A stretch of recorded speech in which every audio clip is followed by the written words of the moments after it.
Hello friends, मैं संदीप तिवारी पंकज आप सभी का बहुत बहुत स्वागत करता हूं अपने यूट्यूब चैनल अवध कंप्यूटर ज्ञान में। दोस्तों, जैसा कि पिछले ट्यूटोरियल में हमने आपको कंप्यूटर फंडामेंटल के अंतर्गत आउटपुट डिवाइस के बारे में बताया था और आज के इस क्लास में हम आपको कंप्यूटर फंडामेंटल में स्टोरेज डिवाइस के बारे में बताएंगे, जहां पे हम आपको बताएंगे प्राइमरी मेमोरी के बारे में, सेकेंडरी मेमोरी के बारे में, RAM, ROM, hard disk, floppy disk, CD, pen drive, DVD और एसएसडी के बारे में बहुत ही विस्तार से बताने वाले हैं।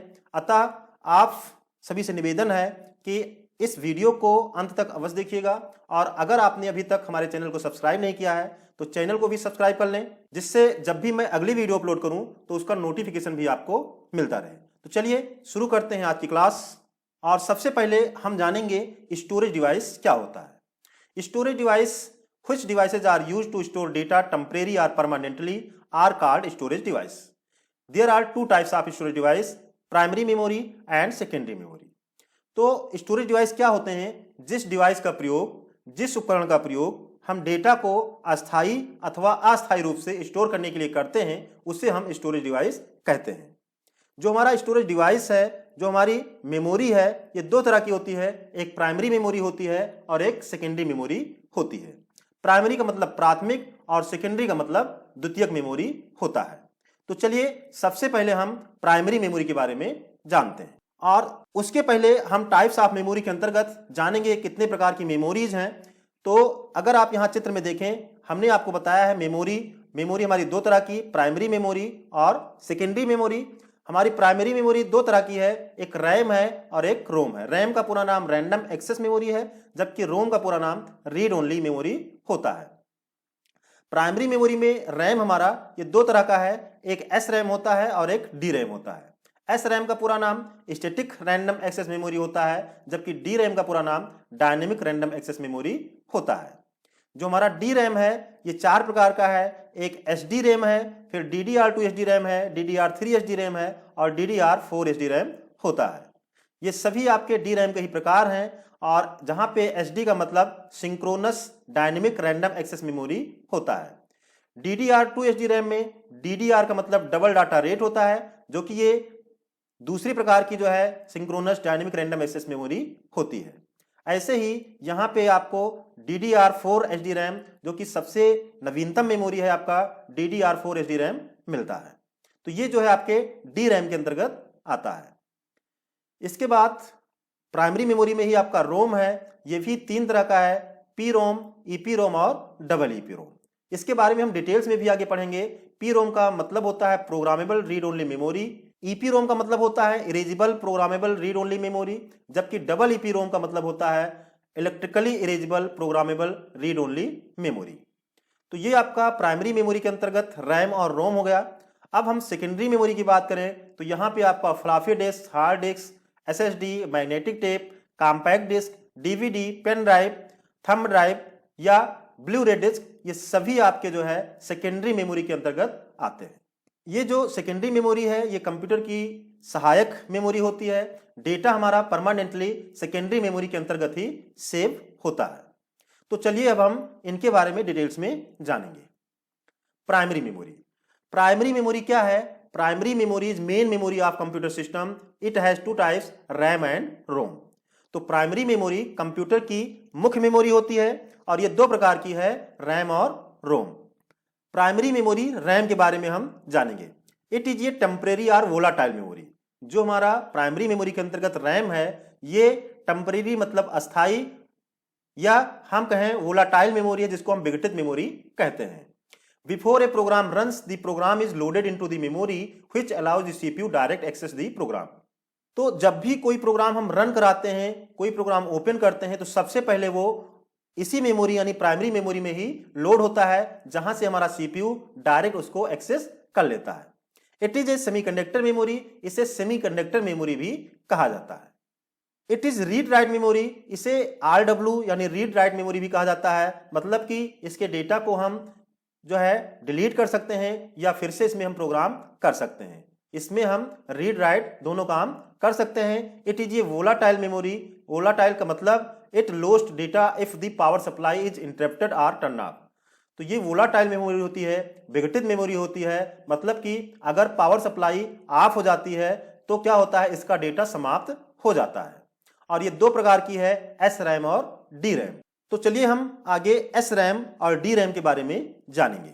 एस रैम क्या है? एस रैम का पूरा नाम स्टैटिक रैंडम एक्सेस मेमोरी है। That is faster and more reliable then the more common D RAM.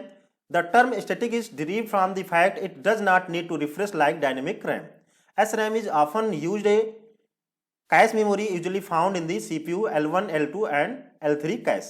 तो जो आपका SRAM है, SRAM को स्टैटिक रैंडम एक्सेस मेमोरी कहा जाता है। इसकी स्पीड DRAM से अधिक होती है। कंप्यूटर में सामान्यतः कैश मेमोरी के रूप में लगी होती है। यहाँ स्टैटिक तथ्य का मतलब इस बात से है कि इसे DRAM की तुलना में रिफ्रेश करने की जरूरत नहीं होती। SRAM प्रायः कैश मेमोरी की तरह प्रयोग होता है, जो CPU में बतौर L1 मतलब लेवल 1, लेवल 2, लेवल 3 के रूप में लगी होती है। और कैश मेमोरी हमने आपको पहले पढ़ाया है। DRAM dynamic random access memory. It stand for dynamic random access memory, a type of memory used in most personal computer. तो DRAM का पूरा नाम डायनेमिक रैंडम एक्सेस मेमोरी है। DRAM एक तरह का रैम का ही एक प्रकार है जो आजकल पर्सनल कंप्यूटर में ज़्यादा इस्तेमाल होता है। इसके कुछ प्रकार हैं, SDRAM, DDR2 SDRAM और DDR3 SDRAM। ये जो है एक इंटरवल के बाद ऑटो रिफ्रेश होती रहती है। तो अब हम DRAM के अंतर्गत जानेंगे SDRAM के बारे में। SDRAM stand for synchronous dynamic random access memory that can run at much higher clock speed than conventional memory. SDRAM actually synchronise itself with the CPU। तो ये सिंक्रोनस डायनेमिक रैम होता है। ये एक नए तरह का रैम है जो तुलनात्मक बहुत तेज कार्य करता है। SDRAM वास्तव में CPU के साथ सिंक्रोनाइज हो जाता है। DDR2 SDRAM double data rate synchronous dynamic random access memory. It is double data rate synchronous DRAM। It is a type of DDR that support the higher speed than its ancestor DDR SDRAM। तो ये double data rate synchronous होता है। ये DRAM का ही एक प्रकार होता है जो कि DDR SDRAM की तुलना में ज्यादा तेज कार्य करता है। DDR3 SDRAM double data rate synchronous dynamic random access memory. It is the newest type of DDR that support the fastest speed of all the SDRAM memory. तो ये DRAM का एक नया प्रकार है जो इसके सभी प्रकार की मेमोरी से तेज कार्य करता है। और चौथा भी आपका DDR4 SDRAM आ गया है जो कि आपके DDR3 SD की अपेक्षा और भी ज्यादा तेज कार्य करता है। तो अब हम आगे जानेंगे रोम के बारे में, रीड ओनली मेमोरी के बारे में। तो रोम क्या है? प्राइमरी मेमोरी में रोम क्या होता है? रोम का पूरा नाम रीड ओनली मेमोरी है। Computer always contains A small amount of read-only memory that holds instruction for starting up the computer. It is non-volatile, which means once the turn off the computer is still there. Computer में software के रूप में data store रहता है। यह memory chip होती है जिसके डेटा को यूजर केवल पढ़ सकता है, जैसा कि नाम ही है रीड ओनली मेमोरी। इसके डेटा को यूजर केवल पढ़ सकता है, इसमें कोई चेंज नहीं कर सकता, इसीलिए इसे रीड ओनली मेमोरी कहा जाता है। इसके अन्य प्रकार भी हैं, PROM, EPROM और डबल EPROM। इसके उदाहरण की बात करें तो जब आप कंप्यूटर ऑन करते हैं तो आप देखते हैं वहां पे डेल, HP या लेनोवो लिखकर आता है। आप मोबाइल ऑन करते हैं तो वहां पर वीवो, ओप्पो या नोकिया, सैमसंग, बहुत सारे कंपनी के नाम है जो लिखकर आते हैं। तो ये जो नाम होते हैं ये आपके रीड ओनली मेमोरी के अंतर्गत होते हैं, जिसको हम चाह कर भी चेंज नहीं कर सकते हैं। या कहें तो जो सपा सरकार ने आपको लैपटॉप दिया था जहां पे आपके कंप्यूटर में अखिलेश यादव और मुलायम की फोटो आती है, ठीक उसी तरह जैसा कि आप बीजेपी सरकार में योगी जी ने जो आपको टैबलेट दिया होगा उसमें उनकी फोटो आती है। तो ये जो फोटो है ये आपके रोम में ही प्रोग्राम किया गया है और इसीलिए हम उसको चेंज नहीं कर सकते। ये रीड ओनली मेमोरी का ही उदाहरण है। अगर आप इस फोटो को या डेल, लेनोवो, HP जो भी है इसको चेंज करना चाहते हैं, इसके जहाँ पे आप अपनी फोटो चाहते हैं, तो इसके लिए क्या करना है? इसके लिए जो आपका रोम होता है, जो रोम चिप है, उसी में प्रोग्रामिंग करनी होती है जो कि आप नहीं कर सकते। तो ये रीड ओनली मेमोरी का उदाहरण है। तो चलिए हम आगे PROM, EPROM और डबल EPROM के बारे में जानेंगे। PROM क्या है? PROM का पूरा नाम प्रोग्रामेबल रीड ओनली मेमोरी है। PROM में एक विशेष यंत्र की सहायता से इंफॉर्मेशन को रिकॉर्ड किया जाता है जिसे PROM प्रोग्राम कहा जाता है। इसमें बायोस से संबंधित सूचनाएं होती हैं और बाद में उसमें कोई परिवर्तन नहीं किया जा सकता। अगला EPROM है, erasable programmable read only memory है। यह एक विशेष प्रकार का PROM प्रोग्राम होता है जिसे परावैज्ञानिक किरण से मिटाया जा सकता है। जब इसे एक बार मिटा दिया जाता है तो इसमें पुनः प्रोग्राम किया जा सकता है। तीसरा हमारा double EPROM electrically erasable programmable read only memory है and double EPROM is a type of PROM that can be erased by exposing it to an electrically charge. तो ये भी पीरोम का ही एक प्रकार है जिसे इलेक्ट्रिसिटी की मदद से इरेज किया जा सकता है और पुनः प्रोग्राम किया जा सकता है। यह रैम की तुलना में उतना तेज तो नहीं होता, लेकिन जो आपका डबल ईपीरोम है ये फ्लैश मेमोरी की तरह कार्य करता है। तो ये था हमारा प्राइमरी मेमोरी जिसमें हमने आपको रैम रोम के बारे में बताया। रैम में हमने आपको बताया कि ये दो प्रकार का है, एस रैम और डी रैम। डी रैम पुनः तीन प्रकार का, डी रैम पुनः चार प्रकार के हमने आपको बताया, S D RAM, DDR2 S D RAM, DDR3 S D RAM, DDR4 S D RAM. और इसी तरह हमने आपको रोम के बारे में बताया कि ये भी जो है तीन प्रकार का है, पी रोम, ईपी रोम और डबल ईपी रोम। अब आगे हम सेकेंडरी मेमोरी में जानेंगे, सेकेंडरी मेमोरी क्या है और ये कितने प्रकार की है।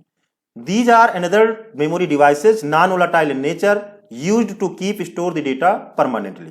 यह एक अन्य प्रकार की मेमोरी है जो कि नेचर में नॉन वोलाटाइल है, मतलब इसका डेटा जो है परमानेंटली स्टोर होता है जब तक कि हम डिलीट ना करें। ऐसा नहीं है कि कंप्यूटर के बंद होने के बाद इसका डेटा समाप्त हो जाए। जब भी हम कोई प्रोग्राम जो है बनाते हैं, कुछ लिखते हैं और जब हम उसको सेव करते हैं तो उसका जो डेटा है वो सेकेंडरी मेमोरी में ही सेव होता है। इसका प्रयोग डेटा को अस्थायी रूप से स्टोर करने के लिए किया जाता है।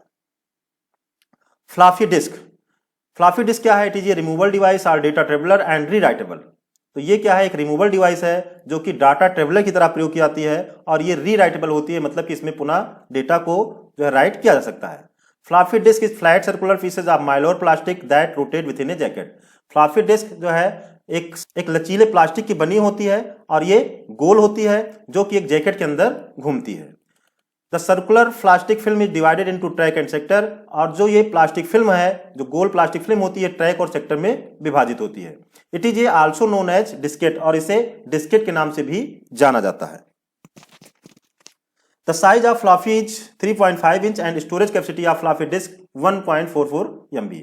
तो जो फ्लॉपी डिस्क की साइज है वो 3.5 इंच होती है और इसकी स्टोरेज क्षमता 1.44 MB होती है। सेकेंडरी मेमोरी में हम जानेंगे हार्ड डिस्क के बारे में। तो हार्ड डिस्क क्या है? It is used for store and retrieve digital information by using rapidly rotating disk coated with magnetic material. The program which is frequently used is store here and also remain data even when power is off. तो hard disk का प्रयोग data को अस्थायी रूप से store करने के लिए किया जाता है। यह मैग्नेटिक मटेरियल का बना होता है। हार्ड डिस्क दो तरह की होती है, एक इंटरनल हार्ड डिस्क होती है और एक एक्सटर्नल हार्ड डिस्क होती है। इंटरनल हार्ड डिस्क कंप्यूटर के अंदर लगी होती है, जबकि एक्सटर्नल हार्ड डिस्क जरूरत के हिसाब से हम यूएसबी पोर्ट के माध्यम से बाहर से कनेक्ट कर सकते हैं। इसका प्रयोग डिजिटल इंफॉर्मेशन को स्टोर और पुनः प्राप्त करने के लिए किया जाता है।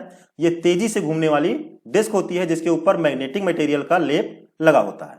हार्ड डिस्क को हम हार्ड ड्राइव भी करते हैं और शॉर्ट फॉर्म में ये HDD के नाम से भी होता है, हार्ड डिस्क ड्राइव। हाल ही में जो प्रोग्राम CPU द्वारा एक्सेस किया जाता है वो इसी में स्टोर रहता है और पावर ऑफ होने के बाद भी इसका डेटा सुरक्षित रहता है। सेकेंडरी मेमोरी में अगला हमारा है SSD। SSD का full form solid state drive होता है। यह भी हमारे कंप्यूटर में उपलब्ध हार्ड डिस्क की तरह ही डेटा स्टोर करने का काम करती है, लेकिन ये हार्ड डिस्क से ज्यादा तेज काम करती है। इसके तेज काम करने के पीछे कई कारण हैं। अगर सीधे शब्दों में कहा जाए तो SSD हार्ड डिस्क का ही अपडेटेड या नया वर्जन है जिसे नई टेक्नोलॉजी का इस्तेमाल करके बनाया गया है। यह साधारण हार्ड डिस्क के मुकाबले वजन में हल्की, छोटी और साथ ही महंगी भी होती है। SSD एक फ्लैश स्टोरेज डिवाइस है और इसमें कोई मूविंग पार्ट नहीं होता। आजकल जितने भी लैपटॉप नए आ रहे हैं उसमें SSD का ही प्रयोग हो रहा है, क्योंकि SSD के प्रयोग से हमारे कंप्यूटर की स्पीड काफी ज्यादा बढ़ जाती है। सेकेंडरी मेमोरी में हम जानते हैं CD और DVD के बारे में। CD क्या है? CD का पूरा नाम कॉम्पैक्ट डिस्क है। The CD is also known as compact disk. It is an optical disk and used to store digital data. It can store 700 MB data. तो इसे कॉम्पैक्ट डिस्क के नाम से जाना जाता है। ये ऑप्टिकल डिस्क होती है और इसका प्रयोग अधिक मात्रा में डिजिटल डेटा को स्टोर करने के लिए किया जाता है। सबसे पहले इसका प्रयोग साउंड को स्टोर करने और प्लेबैक करने के लिए किया गया था। बाद में CD का प्रयोग डेटा स्टोर करने के लिए भी किया जाने लगा। ये लगभग 700 MB डेटा स्टोर करता है। एक CD में आप 700 MB डेटा स्टोर कर सकते हैं। DVD digital versatile disk, it can store about 25 time data than a CD and its read write speed is very fast. It was first invented by Philips. It can store up to 4.7 GB data. तो इसका नाम digital versatile disc है जिसका आविष्कार सर्वप्रथम Philips company ने किया था। यह एक सीडी की तुलना में 25 गुना ज्यादा डेटा स्टोर करता है। यह लगभग 4.7 जीबी डेटा स्टोर करता है। सेकेंडरी मेमोरी में हमारा अगला जो है वो मैग्नेटिक टेप है। तो यह डेटा को स्टोर करने के लिए बहुत ही प्रचलित स्टोरेज है जिसमें अधिक मात्रा में डेटा को स्टोर करने के लिए किया जाता है। मैग्नेटिक टेप की बात करें, अच्छा आपके मेमोरी में एक क्वेश्चन पूछा जाता है सीक्वेंशियल एक्सेस और डायरेक्ट एक्सेस के बारे में। तो सीक्वेंशियल एक्सेस स्टोरेज डिवाइस के बारे में अगर हम कहें तो मैग्नेटिक टेप आपका सीक्वेंशियल एक्सेस जो है डिवाइस है या स्टोरेज डिवाइस है। क्यों है? क्योंकि इसके जो डेटा है उसको एक क्रम में ही हम उसको एक्सेस कर सकते हैं, जबकि आपका DVD, CD, hard disk, pen drive ये जो है आपका डायरेक्ट एक्सेस है, यानी कहीं का भी डेटा हम जो है जब चाहें तब उसको रिकॉल कर सकते हैं, उसको एक्सेस कर सकते हैं। मैग्नेटिक टेप की अगर हम बात करें तो आपने देखा होगा आपके घर पे जो पहले टेप रिकॉर्डर हुआ करते थे वो रील वाली जो कैसेट होती थी वही आपका मैग्नेटिक टेप होता है। तो उसमें 4-5 गाने 6 गाने स्टोर होते थे और उसमें ऐसा कोई सिस्टम नहीं था कि हम कोई एक बटन दबाएं और हमारा 5 नंबर गाना प्ले हो जाए। उसमें उस 5 नंबर गाने या 6 नंबर गाने को प्ले करने के लिए हमको रील को फॉरवर्ड करना पड़ता था, स्पीड में चलाना पड़ता था और बीच में हम उसको रोक कर चेक करते थे कि हमारा कौन सा सॉन्ग जो है बज रहा है।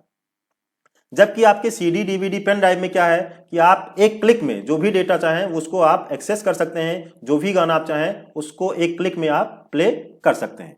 तो आपके सीडी, डीवीडी ये सब क्या है? ये सब डायरेक्ट एक्सेस हैं या हम कहें तो रैंडमली एक्सेस हैं, कहीं का भी डेटा हम एक्सेस कर सकते हैं। जबकि आपका मैग्नेटिक टेप ये सीक्वेंशियल एक्सेस के अंतर्गत आता है। Pen drive, thumb drive, flash drive, it is an electronic non-volatile computer storage device on which data can be electrically reprogrammed। तो ये एक नॉन वोलाटाइल इलेक्ट्रॉनिक डिवाइस है जिसमें डेटा डिजिटल फॉर्म में स्टोर होते हैं और इसमें हम पुनः प्रोग्राम भी कर सकते हैं, मतलब इसको फॉर्मेट करके हम दोबारा भी इसमें डेटा कॉपी कर सकते हैं। अब आगे हम मेमोरी यूनिट्स के बारे में जानेंगे। जैसे नाप तौल के लिए किलोग्राम या किलोमीटर, मीटर होता है, वैसे आपके कंप्यूटर में भी मेमोरी मात्रक होते हैं जहां पे 1 बिट बराबर 0 या 1 होता है, 2 बिट बराबर हाफ निब्बल होता है, 4 बिट बराबर 1 निब्बल होता है, चाहे हम कहें 1 निब्बल या कहें 4 बिट। आपसे अगर पूछा जाए एक निब्बल में कितने बिट होते हैं तो 1 निब्बल में 4 बिट होते हैं। अगर आपसे पूछा जाता है 1 बाइट बराबर कितने के होता है तो 1 बाइट बराबर 8 बिट होता है या 8 बिट बराबर 1 बाइट होता है। 1 किलोबाइट बराबर 1024 बाइट होता है। 1 मेगाबाइट मतलब कि 1 एमबी बराबर 1024 केबी होता है। 1 जीबी मतलब कि 1 गीगाबाइट बराबर 1024 एमबी होता है। 1 टीबी बराबर 1024 जीबी होता है। 1 पेटाबाइट पीबी बराबर 1024 टेराबाइट होता है और 1 एक्जाबाइट बराबर 1024 पेटाबाइट होता है। 1 जेटाबाइट बराबर 1024 एक्जाबाइट होता है और 1 योटाबाइट बराबर 1024 जेटाबाइट होता है। ये मेमोरी के मात्रक हैं, इसको याद कर लीजिएगा, इसको नोट कर लीजिएगा क्योंकि इससे बहुत सारे क्वेश्चन भी पूछे जाते हैं। जहां पे सबसे छोटी इकाई में हमारा बिट है और बड़े में आपसे कोई भी क्वेश्चन किया जा सकता है, कोई भी ऑप्शन दिया जा सकता है, टेराबाइट हो सकता है, पेटाबाइट हो सकता है, क्योंकि 4 ही ऑप्शन होते हैं और 4 ऑप्शन में ही आपको देखना होता है कि कौन सबसे बड़ा है, कौन सबसे छोटा है। तो आज की क्लास में हमने आपको मेमोरी यूनिट्स के बारे में, मेमोरी डिवाइस के बारे में, स्टोरेज डिवाइस के बारे में बहुत ही विस्तार से बताया है। आशा करते हैं कि आज की क्लास आपको पसंद आई होगी। अगर आपको क्लास अच्छी लगी हो तो इस वीडियो को लाइक करें और अपने दोस्तों के साथ शेयर करें। चैनल पर नए हैं तो चैनल को भी सब्सक्राइब करें। मिलते हैं एक नई वीडियो में, तब तक के लिए जय हिंद, जय भारत।